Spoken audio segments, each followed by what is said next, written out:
Bismillahirrahmanirrahim. Assalamualaikum warahmatullahi wabarakatuh. Alhamdulillahirrabbilalamin. Wa bihi nasta'in wa ala umuri dunya waddin. Assalatu wassalamu ala asrofil anbiya'i wal mursalin wa ala alihi wa sahbihi ajma'in, amma ba'du. Halo teman-teman semua, bagaimana kabar kalian? Semoga sehat selalu, dilancarkan urusannya dan selalu dalam lindungan Tuhan Yang Maha Esa. Sebelumnya perkenalkan terlebih dahulu, saya Widi Mulyo dari Prodi Pendidikan IPA Universitas Sarjana Wiyata Taman Siswa Yogyakarta tahun angkatan 2018. Nah, pada video kali ini saya akan membahas mengenai elektrokimia dalam kehidupan sehari-hari. Nah, tapi sebelum langsung ke contoh, alangkah baiknya teman-teman semua harus perhatikan terlebih dahulu materi yang akan saya jelaskan agar kalian semua paham apa aja sih itu sebenarnya elektrokimia, sel volta, sel elektrolisis, dan lain sebagainya. Nah, baik teman-teman, daripada panjang kali lebar, kita langsung saja ke materi yang pertama, yaitu tentang elektrokimia. Nah, dari pengertian elektrokimia itu sendiri merupakan ilmu yang mempelajari aspek elektron dari berbagai reaksi kimia. Nah, elektrokimia itu dibagi menjadi dua kelompok. Yang pertama ada sel volta dan sel elektrolisis. Sel elektrokimia merupakan suatu sel tempat terjadinya elektron yang disebabkan oleh perubahan energi kimia menjadi energi listrik, ataupun sebaliknya dari energi listrik menjadi energi kimia.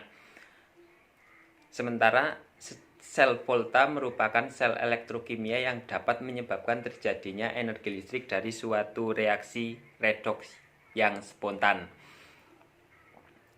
Lalu sel elektrolisis itu sendiri merupakan penguraian suatu elektrolit oleh adanya suatu listrik untuk menjalankan reaksi non spontan. Nah, sel volta dalam kehidupan sehari-hari adalah ada sel primer, sel sekunder, dan sel bahan bakar. Nah, dari contoh jenis baterai primer yaitu ada baterai alkalin, baterai seng karbon, baterai litium, baterai perak oksida, dan baterai merkuri. Sedangkan jenis baterai sekunder yaitu ada baterai NiCd atau nikel kadmium, NiMH atau nikel metal hidril, serta aki baterai atau Pb. Dan yang terakhir yaitu ada li-ion atau lithium ion. Dan yang ketiga yaitu ada sel bahan bakar atau sering disebut dengan, atau contohnya yaitu animasi sel.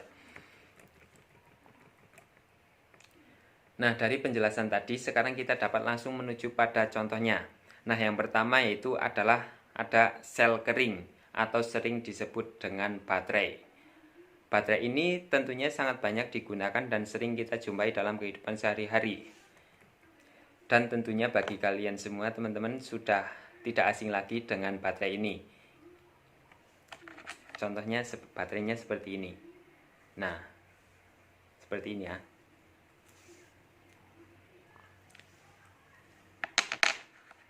Nah, pada alat elektrokimia misalnya bisa digunakan pada remote control seperti ini. Nah, ini di dalamnya juga terdapat baterai ya. Baterainya sama seperti ini.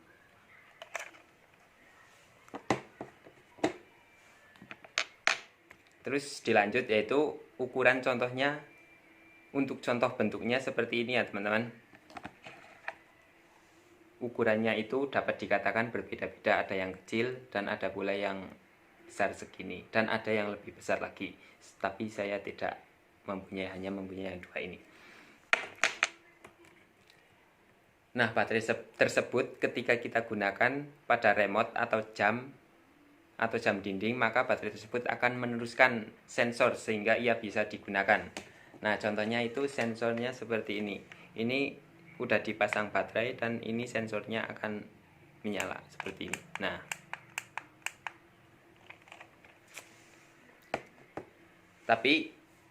namun ketika energi dari baterai tersebut habis, baterai tidak bisa diisi ulang dan sudah tidak dapat digunakan kembali.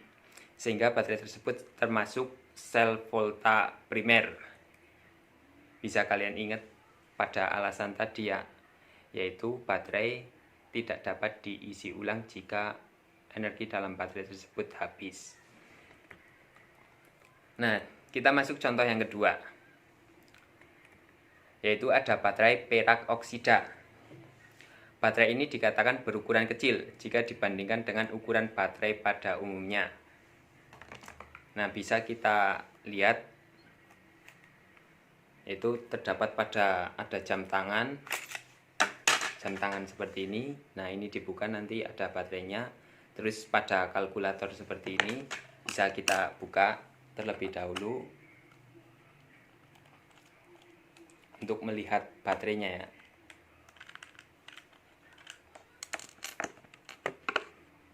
Nah, baterainya itu besarnya segini pada kalkulator. Untuk bentuknya bisa kalian lihat ya. Jadi bentuknya juga agak kecil ya dibandingkan dengan baterai yang ini, dan panjangnya itu sangat berbeda jauh. Baterai ini juga termasuk sel volta primer karena ketika energi dari baterai tersebut habis tidak dapat diisi ulang. Jadi ketika baterai pada kalkulator habis, maka baterai tersebut harus diganti yang baru agar kalkulator ini dapat berfungsi sebagaimana mestinya. Mempunyai oksida positif dan seng sebagai elektron negatifnya. Nah, oke teman-teman, kita masuk pada contoh yang ketiga, yaitu baterai nikel kadmium. Misalnya contoh pada baterai HP seperti ini. Nah, seperti ini baterainya. Pada senter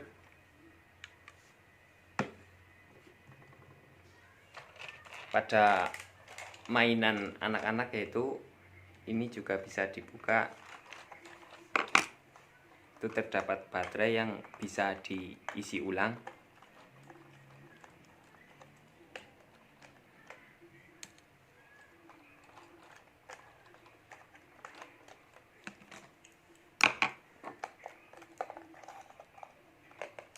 Untuk bentuk baterainya sebentar.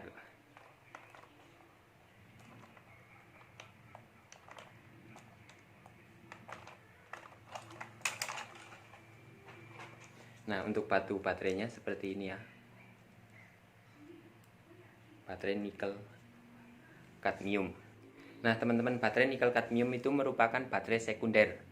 Ketika energi pada baterai tersebut habis, baterai dapat digunakan kembali dengan mengisi ulang terlebih dahulu. Nah, misalnya ini pada senter ini terdapat atau colokan yang menghubungkan ke stop kontak pada listrik. Nah, ini bisa digunakan untuk mengisi ulang pada senter serta ini. Nah, ini terdapat juga sebagai agar baterai bisa digunakan kembali. Baterai nikel kadmium itu mirip dengan baterai timbal. Sel nikel kadmium juga reversible. Jadi diingat ya teman-teman. Selain itu, dimungkinkan untuk membuat sel nikel kadmium lebih kecil dan lebih ringan daripada sel timbal. Jadi sel ini digunakan sebagai batu baterai alat portable, IS, handphone, dan lain-lain. Nah, ketika HP mengalami kehabisan baterai, kita bisa mengisi ulang kembali dengan mencharger.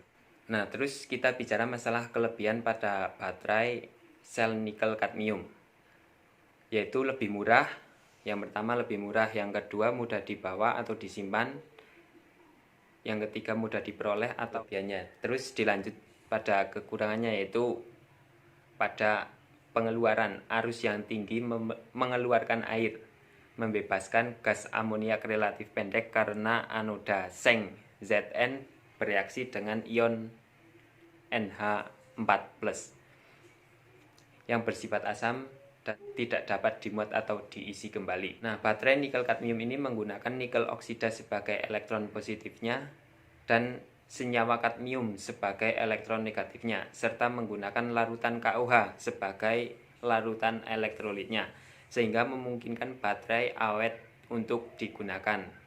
Nah, sekarang kita bicara masalah kelebihan dan kekurangan baterai primer dan baterai sekunder. Untuk kelebihannya yaitu harganya pada baterai primer lebih murah dibandingkan dengan baterai sekunder.